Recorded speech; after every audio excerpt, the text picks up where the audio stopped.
Assalamualaikum warahmatullahi wabarakatuh. Perkenalkan, nama saya Catalina Salsabila Wulandari dengan NIM 7111421023 dari jurusan Ekonomi Pembangunan.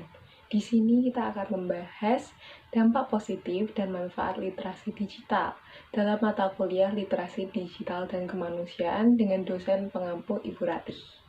Apa saja sih yang akan kita bahas terkait dengan literasi digital ini? Pembahasan yang akan kita bahas ada 3, yaitu yang pertama, apa itu pengertian literasi digital, yang kedua itu dampak positif dari literasi digital, yang ketiga yaitu manfaat pengertian. Apa sih itu literasi digital?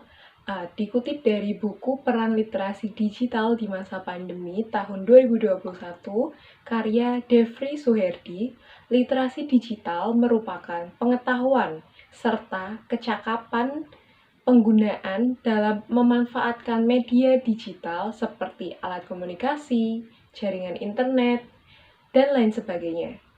Kecakapan penggunaan dalam literasi digital mencakup kemampuan untuk menemukan, mengerjakan, mengevaluasi, menggunakan, membuat, serta memanfaatkannya dengan bijak, cerdas, cermat, serta tepat sesuai dengan kegunaannya. Oke, selanjutnya itu dampak positif. Dampak positif di bidang pendidikan. Apa saja sih? Kita bahas satu-satu, yaitu yang pertama, untuk membantu proses pembelajaran. Yang kedua, untuk dapat membedakan sumber-sumber belajar yang benar, signifikan, dan dapat memberikan manfaat. Yang ketiga, untuk membuka peluang bagi pengajar atau guru atau dosen agar lebih produktif dalam menciptakan media ajar digital. Dampak positif di bidang lainnya yaitu contohnya di bidang kesehatan.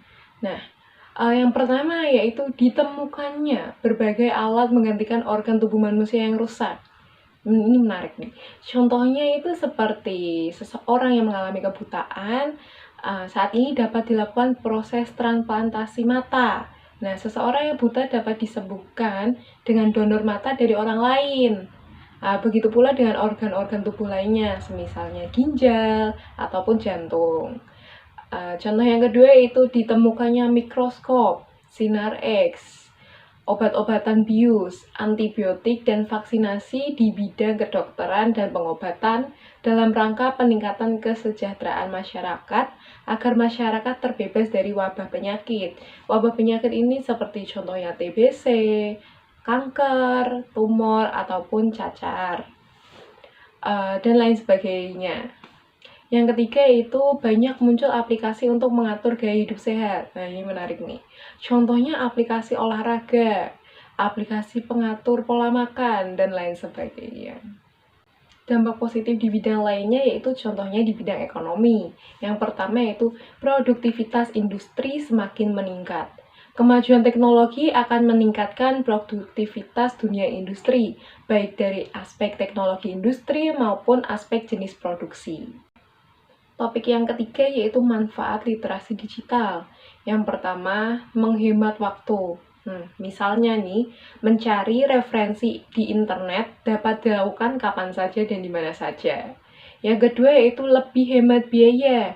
Banyak situs dan aplikasi di internet yang menawarkan secara gratis ataupun menawarkan diskon. Nah, yang ketiga yaitu memperluas jaringan. Misalnya menambah teman baru dari berbagai wilayah, bahkan berbagai negara melalui media sosial. Yang keempat yaitu membuat keputusan yang lebih baik. Misalnya nih sebagai contoh, mencari tahu dan membandingkan harga sebuah produk melalui internet. Nah, produknya itu kegunaannya sama, tapi kita bisa membandingkan nih apakah harganya itu lebih murah produk A atau produk B. Yang kelima yaitu belajar lebih cepat dan efisien.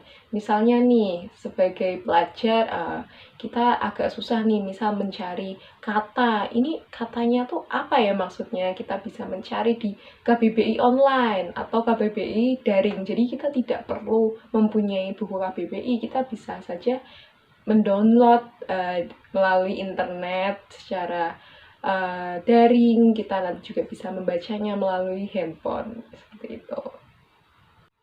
Yang keenam nih, memperoleh informasi terkini dengan cepat. Contohnya mengetahui kondisi lalu lintas terkini dengan menggunakan aplikasi. Jika kalian ingin berpergian, apakah misalnya jalan di sini, jalan di tempat A itu apakah macet atau tidak, kalian bisa melihat dengan menggunakan aplikasi. Yang ketujuh yaitu ramah lingkungan. Sebagai contoh, menghemat kertas nih, dapat menggunakan dengan buku elektronik. Jadi kita bisa menghemat kertas, sekaligus bisa kita menyelamatkan bumi. Yang terakhir yaitu memperkaya keterampilan. Misalnya membuat percobaan sains dengan melakukan tutorial yang ada di internet. Oke, next. Kesimpulan. Kita dapat mengambil kesimpulan betapa pentingnya dan urgent kemampuan literasi digital di kalangan masyarakat untuk menghadapi abad 21 yang serba digital ini. Dengan adanya literasi digital, diharapkan masyarakat, khususnya generasi muda, dapat menggunakan dan memanfaatkan teknologi dan media digital yang ada secara cerdas, bijak, dan produktif. Sehingga kita tidak mudah terpengaruh oleh konten-konten negatif yang ada di internet. Jadi, marilah bersama-sama turut membantu pemerintah dalam mengkampanyekan budaya literasi digital di Indonesia. Meskipun dengan cara yang paling sederhana, bukankah warga negara yang baik adalah warga yang turut andil dan peduli terhadap kemajuan bangsa? Ya kan? Sekian presentasi dari saya. Jika ada salah kata dan salah perbuatan, saya mohon maaf. Wassalamualaikum warahmatullahi wabarakatuh.